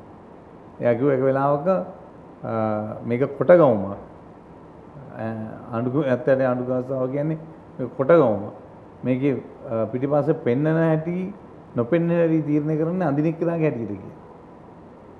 ඒ නිසා මේ ආණ්ඩුක්‍රම ව්‍යවස්ථාව පුද්ගලයෙකුට හදපු එකක් නෙවෙයි ජයජානන්ද මහත්තයා හැදුවේ සිස්ටම් එකක් හැදුවේ. ජයජානන්ද මහත්තයා රට කරන විදිය නෙමෙයි ඒක හදාගත්තේ. හැබැයි ආණ්ඩුක්‍රම ව්‍යවස්ථාව එක මේකක් විදිහට හැදුවා. හැබැයි මොකද වුනේ අපි එක දවසේ එක කෑලි ගෙනල්ලා අයින් කරලා මේක තිබිච්ච ඒවා සමහර ඒවා එකතු කරලා මේක විකෘතියක් කරගත්තා. 18ත් විකෘතියක්. 18න් නැති එකක් ගෙනල්ලා දැම්මීම තුල විශාල අර්බුදයක් ආවා. හරි? හැබැයි 19 ඊට පස්සේ තවත් අර්බුදයක් ආවා. ඒකයි මම කිව්වේ මේ 78 ආණ්ඩුක්‍රම ව්‍යවස්ථාව කියන්නේ එක පැත්තකින් ඇමරිකාවේ ඒ වගේම ප්‍රංශයේ තියෙන ආණ්ඩුක්‍රම ව්‍යවස්ථාව ගැන හොඳට හොයලා බලලා හදාගත්ත සිස්ටම් එක. 13 පළාත් සභා ක්‍රමයේ ගිරාමත් ඒක වෙනම සෙක්ෂන් එකක් ගෙනල්ලා එකතු කරපු එකක් නේ. නමුත් ඒක තුල ඇත්තටම බලය බෙදීම පිළිබඳ කාරණයක් ගෙනාව පමණයි. මම කියන්නේ පරිධිය සහ මධ්‍ය බලය බෙදීම ගැන මම කතා කරන්නේ. මධ්‍ය බලය බෙදීම ගැන ගත්තොත් ඒක වෙනස් කළ නොහැකි අනන්‍ය වූ දෙයක් විදිහට තමයි තිබුණේ. ජනාධිපතිවරයෙක් ඉන්නවා. ජනාධිපති ආණ්ඩු ක්‍රමයක් ජනාධිපතිවරයා විසින් තමයි සියල්ල තීරණය කරන්නේ. ඉතින් එක තැනක ඉඳලා පල්ලෙහාට බලය වීදෙන ක්‍රමයක් තිබුණා. හැබැයි එතනින් පස්සේ 19 කරේ මේ එක තැන තිබිච්ච එක කෑලි තුනකට කැඩුවා. තනි බල ඒකාධිකාරය. ඒක කියන්නේ අගමැති කතානායකද? ඒක හොඳද නරකද කියන කාරණයට වැඩිය ඒක ප්‍රැක්ටිස් කරනකොට ඒක එක්සර්සයිස් කරනකොට ඒක ක්‍රියාත්මක කරනකොට මේ බල කේන්ද්‍ර තුන අවස්ථා තුනකදී විවිධ ආකාරයකට ක්‍රියා කරනවා. දැන් උදාහරණයක් ගත්තොත් කිසි දවසක රටේ කතානායක අමාත්‍යාංශ ගෙනල්ලා කතා කරන්නේ නැහැ. කරුණාසිරි මහත්තයා කරපු දේ අමාත්‍යාංශ පිටින් ගෙනල්ලා එයා උපදෙස් දෙන්න පටන් ගත්තා. දැන් මේ මගේ අමාත්‍යාංශය එතුමා ගෙන්නනවා. උදාහරණයක් විදිහට ගත්තොත්. පොලිස් අමාත්‍යාංශය අයිති ජනාධිපතිට. නැත්නම් ආරක්ෂක අමාත්‍යාංශය අයිති ජනාධිපතිගේ කවදාවත් කතානායක කියන ජනාධිපතිතුමාගේ අමාත්‍යාංශයක් කියනලා කතා කරන්නේ නැහැ නේ. මෙන්න මේවා වෙන්න ඕනේ මේවා උපදෙස් දෙන්නේ. හැබැයි එතෙන්ට පටන් ගත්තා. ඒකෙන් අවසානයේ මොකක්ද වුනේ? මොකද එතුමා කන්ට්‍රෝල් කරා ව්‍යවස්ථාදායක සභාවේ සභාපතියා. එතකොට ව්‍යවස්ථාදායක සභාවේ සභාපතිට පොලිස් ප්‍රතිපත් කරන්න අවසාන තීන්දුව ගන්න ව්‍යවස්ථාදායක සභාව. හමුදා ප්‍රතිපත් කරන්න අවසාන තීන්දුව ගන්න එතන. මේ විදිහට ගත්තම එතුමා කල්පනා කරා රයිට් මමත් මෙතන හිටියම මමත් රජෙක් වගේ තැනකට පත් වෙලා දැන් තියෙන්නේ. ඉතින් මොකද 19 නිසාද මෛත්‍රීපාල සිසිල් මහත්තයාට බලය අහිමි වෙන්නේ කියන්නේ. ඔව් බලය අහිමුනේ එතනින්. එතනින් තමයි මේ කන්ට්‍රෝල් එක නැතුව ගියේ. වෙනදා සියලු දේවල් තනි තනකින් කන්ට්‍රෝල් කරපු එක වැරද්දක් තියෙනවා. මම දන්නවා ප්‍රජාතන්ත්‍රවාදී ඒක සාධාරණ කාරණයක් නෙමෙයි කතා කරන්නේ. මම කියන්නේ තිබුණ ක්‍රමය මම මේ කිව්වේ. තිබුණ ක්‍රමය අර එහෙම මෙන් කෑලි අමුණන්න ගිහිල්ලා කරගත්ත විනාශය තමයි මේ අවුරුදු 5ක උනේ. ඔබ දන්නවනේ දැන් මේ 2005 ඉඳලා 2020ට තීන්දුව ගැනීම ගැන ගත්තොත් විශාල අර්බුදයක් නේ. එක්කෙනෙක් එකක් කියනවා තව එක්කෙනෙක් තව එකක් කියනවා වැඩ කෙරුන්නේ නැහැ නේ වැඩ කෙරුණා. හැබැයි ඒක තුල විශාල මත ගැටුමක් ආවා අගමැතිවරයාගෙත් ජනාධිපතිවරයාගෙත් අතර. ඉතින් ඒකයි මේ රටේ අර්බුදයට මූලිකම හේතුව බවට පත් වුණේ. ඇත්තටම රටක් දුවන්නේ නැහැ නේද?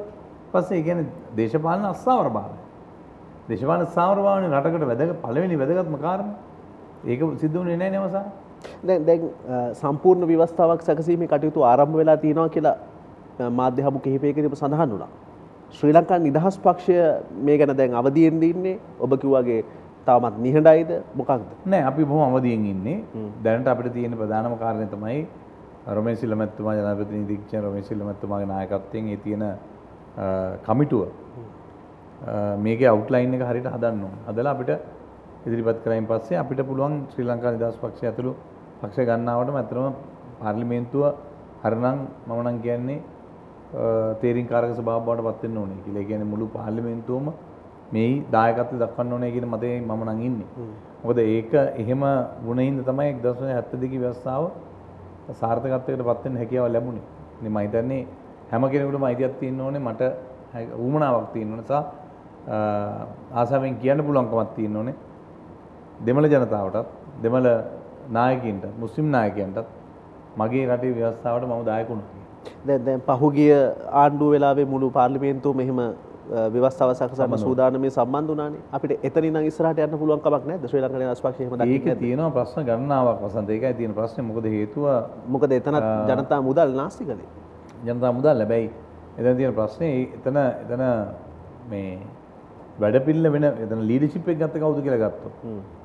දැන් අපේ රටට අවශ්‍ය වෙලා තියෙන්නේ පළවෙනි එක රට නොබෙදෙන වැඩපිළිවෙලක් නේ. රට නොබෙදෙන. සහ ජාතිකත්වය ආරක්ෂා කරන ආණ්ඩුක්‍රම ව්‍යවස්ථාව. රටේ සිංහල බෞද්ධකම දැන් මේ ඔක්කොම පාර දුන්නනේ මේ ආණ්ඩුක්‍රම ව්‍යවස්ථාවේ. දැක්කනේ ඔරු මිත්ත නාඩුයි, ඔරු නාඩුයි විවිධ ජාතිව කියලා සම්පූර්ණ ලංකාව ෆෙඩරල් ක්‍රමයකට අදන් යන්න පුළුවන් විදිහ වැඩපිළිවෙලකට මේ තල්ලුනේ. ඉතින් ඒ කරපු විනාශයෙන්ම ආපහු නැවත පටන් ගන්න බෑනේ එතනින්. ඒතර නැති එකට තව අර්බුදයක් අපි හදනවා. ඒ වගේම දෙවෙනි කාරණේ තමයි මේ ඔක්කොම ව්‍යවස්ථා හදපු කමිටු සම්පූර්ණ අහෝසි වෙනවා. මේ අලුත් පාර්ලිමේන්තුව විසිරීමෙන් පස්සේ. ඒතකොට ඒක තවදුරටත් වළංගු කාරණයක් වෙන්නේ නැහැ. ඒ නිසා අපිට අලුතෙන් අපිට ආපහු නැවත කල්පනා කරන්න වෙනවා. ඉතින් මේ කල්පනා කිරීමේදී වැදගත්ම දේ තමයි ශ්‍රී ලාංකික අනන්‍යතාවයේ සහිත ආණ්ඩුක්‍රම ව්‍යවස්ථාව. සිංහල බෞද්ධකම මේ රටේ බුද්ධාගම ආරක්ෂා කරන බුද්ධාගම ප්‍රමුඛ ස්ථානයේ තියෙන අනෙකුත් ආගම් වලටත් යම් මේ පිළිගත් භාවයක් දෙන වැඩපිළිවෙලක් මේක ඇතුලේ ගේන්නේ. ඉතින් අර කලින් හදපු වගේ තිබුණේ සම්පූර්ණයෙන් ඒවා මේ ස්වේච්ඡා සංවිධාන වල ලංකාවේ NGOs වල ඇජෙන්ඩා එක තමයි ඒක හදලා තිබුණේ. බොහොම පැහැදිලිව දන්නවා මොකද ඒකට උනේ කියලා.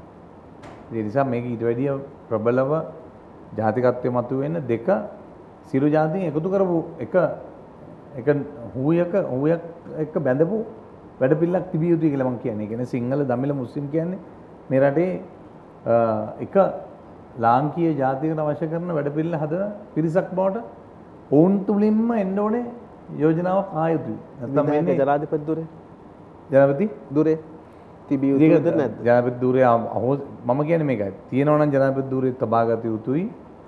ජනාධිපති දුරේ අහෝසි කරනවා, ජනාධිපති දුරේ අහෝසි කරලා සම්පූර්ණයෙන් වෙස්ට්මින්ස්ටර් ක්‍රමයකට මේක යන්න ඕන. දෙකක් තියෙනවා. නැතුව බාගෙට ජනාධිපති දුරයක් ඉන්න ASCII අගමැතිට තව බලතල ටිකක් දීලා මේක කරන්න කිව්වොත් ජීවිතේට මේක වෙන්නේ නැහැ. ඒකයි මෙතන ප්‍රශ්නේ. මුනේ ඒකයි. මම එදත් ඕක මුලින් ඉඳලා මම කිව්වා. මම කෝ කරන්න එපා. කරුණාකරලා මේක අහෝසි කරනවා නම් අහෝසි කරන්න. ජනාධිපති ක්‍රමයම අහෝසි කරමු. ආයි ජනාධිපති නැහැ. කෑලි අහෝසි කරන්න බෑ. කෑලි අහෝසි කරන්න බෑ. ජනාධිපති ක්‍රමයම අහෝසි කරලා. මොකද ජනාධිපති ක්‍රමය තියෙන රටක් ඇතුලේ අපි අගමැති බලවත් කරපු ගමන් මොකද වෙන්නේ? සම්පූර්ණ අරක දියාරු වෙනවනේ මේ දෙකම සිස්ටම් දෙකම කාටවත් බලයක් නැහැ ඒක. ඉතින් ඒ නිසා මම කිව්වේ ඒකයි මුලින් ඉඳලම ජනාධිපති ධූරය අහෝසි කරනවා නම් ජනාධිපති ආණ්ඩු ක්‍රමය අහෝසි කරමු. ඒ වෙනකොට වෙස්ට්මින්ස්ටර් තත්ත්වය අගමැති ප්‍රමුඛ කැබිනට් මණ්ඩලය තමයි ප්‍රබලම ස්ථානයේ ඉන්නේ කියලා හිතී තියාගෙන ඒකට අවශ්‍ය කරන රට ලංකාවේ ලෝකේ සිස්ටම්ස් දෙක තුනයි තියෙන්නේ. ඒ සිස්ටම් දෙක තුනෙන් එකක් මිසක අතරමැද මේ කෑලි හදපු ලෝකෙ කොහොමවත් නැහැ. එක්කෝ ජනාධිපති ක්‍රමය නැත්නම් වෙස්ට්මින්ස්ටර් ක්‍රමය. ඉතින් එතකොට නාමික වෙනවා ජනාධිපති. ඌව සමහරවිට ජන පාර්ලිමේන්තුවේ පත් කරන්න පුළුවන්. නැත්නම් සම්පූර්ණයෙන් අහෝසි කරලම දාන්න පුළුවන්. එහෙම ආණ්ඩුක්‍රමයක් තමයි අපි කල්පනා කරන්නේ. හොඳයි. අපි යලිත්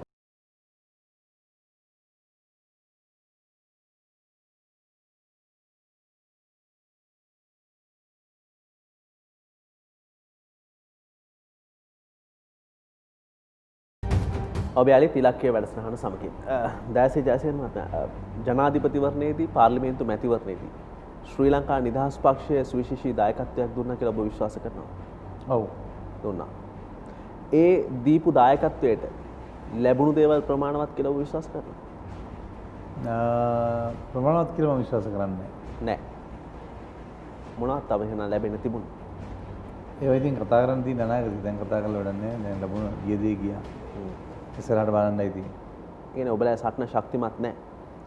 සටන ඉතින් සමහර තැන්වල සමහර කාලවල ශක්තිමත් වෙනවා, සමහර කාලවල ශක්තිමත් භාවය අඩු වෙනවා. ඉතින් ඒකට මූණ දීගෙන යන්න පුළුවන් වැඩපිළිවෙලක් අපි සියලු දෙනාටම තියෙනවා. ඒ නිසා ඉතින් අපි නැවත ඒ සහයෝගයත් ශක්තියත් අරගෙන පක්ෂය ක්‍රමානුකූලව ස්ථාවර කරගෙන ඉදිරියට යන එකයි අපි කළ යුත්තේ කියලා මම විශ්වාස කරනවා. ඇයි ඒ තරම් දායකත්වයක් දෙන්න පුළුවන් වුණා නම් ඒ දායකත්වයට අවශ්‍ය ප්‍රතිලාභය ලැබුණ නැත්තේ? හැම තැනකම මේක වෙනවනේ ඉතින්. වැඩියෙන් වැඩ කරමු මිනිහට සමහරවල්ලාට සැලකෙන්නේ නැහැ. එහෙම ඒවා ඇති වෙනවා. ඒකට ඉතින් කලබල යුතු නැහැ. ඉතින් බලන්න ඕනේ ඊළඟට ගන්න තියෙන පියවර මොකක්ද කියලා. ඒ කියන්නේ පක්ෂයක් විදිහට ටිකක් කලකිරීමෙන්ද? පුද්ගලෙක් විදිහට කලකිරීම කියනවා පක්ෂය විදිහට මම පක්ෂ විදිහට ගොඩක් කලකිරීමෙන් ඉන්නේ. මොකද හේතුව අපේ පාක්ෂිකයන්ට, අපේ ප්‍රාදේශීය සභා මන්ත්‍රීවරුන්ට, අපේ සංවිධායකවරුන්ට ලැබිය යුතු ගෞරවය, ඒ වගේම ලැබිය යුතු ප්‍රතිපාදන, ඔවුන් මේ ජයග්‍රහණ වලට දායක වුණා විදිහට ලැබිය යුතු ශක්තිය ලැබෙන්නේ නැහැ ආණ්ඩුවකින්. ඒ නිසා ඒක ගැන මට ලොකු කනගාටුවක් තියෙනවා. මොකද මම තමයි මේ ප්‍රශ්න වලදී අවසානයේ වරදකාරයා බවට පත් වෙන්නේ. බැනුම් අහන්නේ මම, බයින්නේ මට. ඒ නිසා ඔය ප්‍රශ්න හොඳින් මම අවබෝධ කරගෙන තියෙනවා. ඉතින් ඔවුන්ට සමහරලාට අපිට දෙන්න උත්තර නැති වෙනවා සමහරලාට කිව්වාම. ඒ නිසා මේවා ඉක්මනින් විසඳගත යුතුයි. ඒකට අවශ්‍ය කරන වැඩ පිළිවෙල අපි තාම ඉක්මනින් සකස් කරන්න තමයි බලාපොරොත්තු වෙන්නේ. ජාතික ලයිස්තුවේ ප්‍රශ්න වුණාද? ජාතික ලයිස්තුවේ ප්‍රශ්න වුණා. ඔබතුමාලාගේ නම් කරපු කෙනා නෙමෙයිද පත් උනේ? නෑ, ඒකේ ඇත්තටම අපි නම් 4ක් නම් කරා. අපිට නම් 2යි එතනින් ගත්තේ. ඒ අනුව ඒ නම් දෙකනොත් අවසානයේ තෝරනකොට අපිට කිව්වනම් හොඳයි. අපි එකයි දෙන්නේ. ඒ එක්කෙනාගේ නම මට අපිට ලියවන්න කිව්වනම් අපිට ලේසි වැඩි. ඒත් අභ්‍යන්තරව ප්‍රශ්න එකතු වෙන්නේ නැහැ. නමුත් දැන් ඒ ප්‍රශ්නය තුළ පක්ෂයේ අභ්‍යන්තරව යම් මොකද පත් වෙන හිටපු අය අතර යම් ප්‍රශ්න ඇතිලා තිනවා. ඇයි අරයාපත් කරන්න තු මාවපත් කරන්න අරයාපත් කරේ කියලා. එහෙම ප්‍රශ්න ගන්නවකට මුණ දෙන්න සිදුනා මේ ඉෂුව එකෙන් පස්සේ. ඔබතුමාලා මේ ගැන කතා කළාද? කතා කරා ඉතින් කතා. දැන් නිහඬව හිටියද? කතා කළාද නිහඬව හිටියද? නෑ කතා කරා මේක ගැන කතා කරා. නමුත් ඒක ඉතින් පිළිතුරක් නෑ. ඉතින් පත්වීම දීලා ඉවර කරා. ඔබතුමාලාගේ නායකතුමාට මොකද වෙන්නේ? නායකතුමාට මුත් වෙන්නේ නෑ. නායකතුමා ඉතින් අභියෝග ගන්නවක් එතකොට එයි. ඉතින් ඒවට මුණ දීගෙන එතුමා යන්න ඕනේ. අපි එතුමත් එක්ක මේ ගමන යනවා. ඉතින් එතුමත් අපේ පක්ෂයට විශාල ශක්තියක් දුන්නා. රටේ ජනාධිපතිවරයා විදිහට හිටියා. අද මන්ත්‍රීවරයෙක් විදිහට වැඩ කරනවා. ඉතින් කැබිනට් ඇමති දුරක් ලැබුණ නැද්ද? නැත්නම් ලැබිච්ච එක ප්‍රතික්ෂේප කළාද? නෑ, එතුමා ඇත්තටම කැබිනට් ඇමති දුරක් ඉල්ල තිබුණේ නැහැ. හැබැයි ඔබ හිතන්නේ නැද්ද එතුමාට කැබිනට් ඇමති දුරක් ලැබිය යුතුයි කියලා? කැබිනට් ඇමති දුරයකට එතුමා එච්චර කැමති වුණේ නැහැ. මොකද එතුමා කිව්වා මට ගිහිල්ලා එතන අවශ්‍ය වෙන්නේ නැහැ. නමුත් අපි වෙනත් විදිහකට මේක වැඩ කරමු කියලා. ඉතින් මම හිතන්නේ ඒ වැඩ කටයුතු ටික අවසානයේ අපිට බලන්න පුළුවන්. උප අගමැති දුරයක් බලාපොරොත්තු වෙනවද? නෑ, ඒක බොරු කතාවක්. මේ උප අගමැති දුරයක් හදන්නත් බෑනේ මේ ව්‍යවස්ථාව ඇතුලේ. කරන්න පුළුවන් තත්ත්වයක් නෙවෙයි. නමුත් අලුත් ව්‍යවස්ථාවේ හැදෙන ව්‍යවස්ථාවේ හැදෙන ව්‍යවස්ථාවේදී එහෙම මං කියන පුද්ගලයන්ට තනතුරු හදන එක නෙමෙයි ව්‍යවස්ථාව තිබිය යුත්තේ කියලා මූලයේ ඉඳලම කිව්වා. ඒ නිසා ඇත්තටම එතුමත් බලාපොරොත්තු වෙන්නේ නැහැ මේ උපාගමැතිකමක් දෙනවා කියලා. හැබැයි ඉලක්කයට මාපු ශ්‍රී ලංකා නිදහස් පක්ෂයේ ජ්‍යෙෂ්ඨයෙක් කිව්වා එතුමා වෙනුවෙන් තනතුරක් නිර්මාණය වෙනවා කියලා. තනතුරක් නිර්මාණය වෙනවා කියන එක අපිට අගමැතිතුමා කිව්වා. ඒ කියන්නේ මහින්ද රාජපක්ෂ මහත්තයා අපිත් එක්ක කරපු සාකච්ඡාවේදී නිකන් ඇවිල්ලා අපිත් එක්ක කතා කරනකොට කිව්වේ දැන්ටම දෙන්න ඕන මේ බැරි වෙයි අපි 20 වෙනි සංශෝධනයෙන් පස්සේ අපි කතා කරලා මොකක් හරි කරමු කියලා. එහෙම තමයි කතා කරන්නේ. ඇයි ඔබතුමාලාගේ කේවල් කිරීමේ ශක්තිය ඒවා ඔක්කොම හීන වෙලාද තියෙන්නේ? එතුමා වෙනුවෙන් නෑ නෑ ඉතින් ආණ්ඩුවක් පටන් ගත්ත ගමන්ම ඒ ආණ්ඩුවත් එක්ක කේවල් කරන එක මම හිතන්නේ ඒ තරම් සාධාරණයි කියලා. මොකද ජනාධිපතිතුමා යම් වැඩ කොටසක් කරන්න මෙතෙන්ට ඇවිල්ලා තියෙන්නේ. ඉතින් ආණ්ඩුවත් අලුත් ආණ්ඩුව ඇතුලේ ප්‍රශ්න ඇති කරගන්න එක ඒ තරම් සාධාරණ නැහැ කියලා මම හිතන්නේ. මොකද ජනතාව දුන්න මතය අපි පිළිගන්න ඕනේ. තුනෙන් දෙක ජනමතයක් දීලා තියෙනවා. එතකොට මේ මතය තුල ඉඳගෙන අපි වැඩ කරන්න ඕනේ. ඒක ඇතුලේ අභ්‍යන්තරව ඇති වුණ අර්බුද ප්‍රශ්න පෙර ගන්න ඕනේ. ඊටාම බොහොම ක්‍රමානුකූලව ඊටාම පරිස්සම්. දැන් ගමේ ඉන්න පාක්ෂිකයා පොඩි දේශපාලඥයා ප්‍රාදේශීය සභා මන්ත්‍රීවරයා අහයි ශ්‍රී ලංකා නිදහස් පක්ෂයේ මහලේකම්වරයා ගිවිසුම් වලට අත්සන් කළේ මේවා ගැන සාකච්ඡා කළා නෙමෙයිද කියලා. නෑ ඉතින් අත්සන් කරේ ඒවා ගැන සාකච්ඡා කරලා නමුත් කාර්යය නිටු වෙනකොට තියෙනවනේ වැඩේ කරගත්තයින් පස්සේ වැඩේ මේ පොරොන්දු ඉෂ්ට කරන ඒවා ගැන ප්‍රශ්න තියෙනවනේ හැම කෙනෙකුම තියෙනවා. ගොඩක් කට්ටිය වැඩ කරව ගන්නවා. ඔබ කියන විදිහට නිකන් අපිට තේරෙන්නේ ගිවිසුම් කඩ කරලා වගේ. නෑ කඩ කළාටත් වැඩිය සිද්ධ වුණේ නැහැ කියලා කිව්වොත් හරි. දෙකම එකයි. කතා කරපු දේවල් නෑ සිද්ධ වෙන්න පුළුවන් අනාගතේ. දැන් වෙන්නේ නැති වුණාට අනාගතේ සිද්ධ වෙන්න පුළුවන්. ඒක කඩ කරලා කියන එක තාමත් බලාපොරොත්තු වෙමින් ඉන්නේ. බලාපොරොත්තු වෙන අපි බොහොම උපේක්ෂා සහගතව ඒ ගැන බලාපොරොත්තු වෙමින් තමයි කරන්නේ. මොකද හේතුව මේ ආණ්ඩුව අපි ඉදිරි අවුරුදු 5 විතරක් නෙමෙයි ඉදිරි අවුරුදු 5කට පස්සෙත් ගොඩාබේ ජනාධිපතිතුමාගේ ආණ්ඩුවක් අපි ඉදිරි දශ වර්ෂය අපි කල්පනා කරනවා. ඉතින් ඒකෙදී මේ ඇතිලා තියෙන තත්ත්වයන් පක්ෂ වලට ඇතිලා තියෙන මේ අමිහිරි අත්දැකීම් මේවා නැවත නොවිය යුතුයි කියන තැන තමයි අපි ඉන්නේ. ඉතින් ඒකට යම් සාධාරණත්වයක් සිද්ධ වෙයි කියලා විශ්වාස කරනවා. දයාසිරි ජයසේකර මහත්තයා ලැබෙන ඕන තනතුරක වැඩ කරන බව අපි දන්නවා. හැබැයි ශ්‍රී ලංකා නිදහස් පක්ෂය කියන්නේ එසේ මෙසේ පක්ෂයක් නෙමෙයි. ඒකේ මහලේකම් කියන්නේත් එසේ මෙසේ තනතුරක් නෙමෙයි. එවන්නේ රාජ්‍ය ඇමති දුරයකට පත්විය යුතු. ඒක ඉතින් දැන් කතා කළ යුතු කාරණයක් නෙමෙයි. මොන දේ වුණා දැන් තියෙන්නේ වැඩ කරගෙන ගිහිල්ලා ඉදිරියේ පක්ෂය ගොඩ ගන්න ඔබ හිතනවාද කැබිනට් ඇමති දුරයක් ඒ තනතුරට ලැබිය යුතුයි කියලා? දයාසිරි ජයසේකර කියන නම අමතක කරා. මාලිකම් විදිහට ලැබිය යුතුයි. මට දයාසිරි ජයසේකර කියන්නේ මම මේ කතා කරන්නේ. ශ්‍රී ලංකා නිදහස් පක්ෂයේ මහලේකම් කියන තනතුර විදිහට ලැබිය යුතු තිබුණා. හැබැයි කිසියම් හේතුවක් නිසා එය ලැබුණේ නැහැ. ඉතින් බලමු අනාගතේ අපි තත්ත්වය කොහොමද කියලා. ඔබ යන විදිය ගැන සුබවාදීවදී පේනවද? නෑ ප්‍රශ්න ආණ්ඩුවක් වුණාම ඉතින් ප්‍රශ්න ගණනාවක් තියෙනවා. ඒකට මොන දිගට යනකොට ඒ වගේ තියෙන අඩුපාඩු දුර්වලතා මේ සියල්ලම කතා කරලා ටිකක් අඩිය පස්සට තියලා වගේ අපිට පේන්නේ. නෑ කිසිම අඩියක් පස්සට තියලා නෑ. අපි තාම මම කියන්නේ ශ්‍රී ලංකා නිදහස් පක්ෂයම ඔබ නෙමෙයි. නෑ පක්ෂයේ කිසිම අඩියක් පස්සට තියලා නෑ. පක්ෂය ඊටාම ක්‍රමානුකූලව නැවත අපි ගොඩනගන ව්‍යාපාරයට බැලලා තියෙනවා. ඒකේ අඩුවක් වෙන්නේ නෑ. ඒක අපි ඉස්සරහට කරගෙන යනවා. නමුත් මේ අර්බුද ප්‍රශ්න ගණනාවක් මැද තමයි මේ ආණ්ඩු දුවන්නේ. ශ්‍රී ලංකා නිදහස් පක්ෂය යම් තාක් දුරකට පොදු ජන පෙරමුණ ග්‍රහණයට අරගෙන තියෙනවා. නෑ එහෙමත් නෑ. ඉතින් අපි ස්වාධීනව අපේ වැඩ කටයුතු ටික කරගෙන යනවා. නමුත් අපි ආණ්ඩුවේ බහුතර බලයක් තියෙන පක්ෂයක් විදිහට අපි ටිකක් ක්‍රමානුකූලව වැඩ කරන්න ඕනේ කියන මතය තමයි අපි ඉන්නේ. ඒ කියන්නේ හැම වෙන ඉෂුව එකකදීම නැත්තම් ප්‍රශ්නකදීම අපි ප්‍රශ්න ඇති කර ගැනීම පටන් ගත්තොත් අස්ථාවර වෙන්නේ ආණ්ඩුව. ඒ වගේම ඒ ආණ්ඩුව පිළිබඳ තියෙන ජනතාවගේ විශ්වාසය කඩා වැටෙනවා. ඒකනේ පෞගිය ආණ්ඩුවට උනේ 2015 2019 ආණ්ඩුව ඇතුලේ තිබුණ අර්බුද සහ ජනාධිපතිතුමාගේ සහ අගමැතිතුමාගේ අතර තිබුණ අර්බුදෙ උනේ ලෝකයට ලංකාවටත් මිනිසුන්ට පණිවිඩයක් ගියා යාදක නොරත රත කියලා. මේක කෙරෙන්නේ නැහැ. ඒක මේක ඇතුලේ කළ යුතු නැහැ කියලා මම කියන්නේ. මේක අපි ඔක්කොම එකට එකතු වෙලා ඇතුලේ තියෙන අභ්‍යන්තර ප්‍රශ්න ටික සාකච්ඡා කරමින් ජනතාවට අපි අපේ ස්ථාවරත්වය පෙන්වන්න ඕනේ කියලා මේ ආණ්ඩුව ක්‍රමානුකූලව නිවැරදිව ඉස්සරහට ගෙනියනවා. බලාගෙන ඉමු. ඒක තමයි. අන්තිම ප්‍රශ්න කීපයට ඔබතුමා ඊටම සංයමයකින් පිළිතුරු දුන්නා. මම බොහොම පරිස්සමෙන් උත්තර දෙන්න ඕනේ. මොකද හේතුව මම වෙනුවෙන් විතරක් නෙමෙයි මම මේ කතා කරන්නේ. එකක් රටේ ජනතාව, දෙක පක්ෂය, පාක්ෂිකයා මේ පාක්ෂිකය පක්ෂ සහපාක්ෂිකය තුන ආණ්ඩුව මේ සියල්ලම ආරක්ෂා කරගෙන ක්‍රමානුකූල ගමනක් යන්න ඕනේ කියලා මම විශ්වාස කරනවා. ඒක හදිසි වේ යුතු නැහැ කියලා මම හිතන්නේ ඒකයි. හොඳයි. බොහොම ස්තුතියි.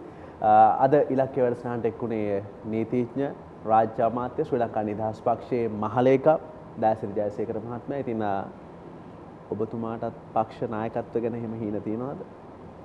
හීන තියෙන ඕන කෙනෙකුට හීන තියෙන දිහින හැබෑ කරගන්න ලොකු දුෂ්කර ගමනක් යන්න තියෙනවා.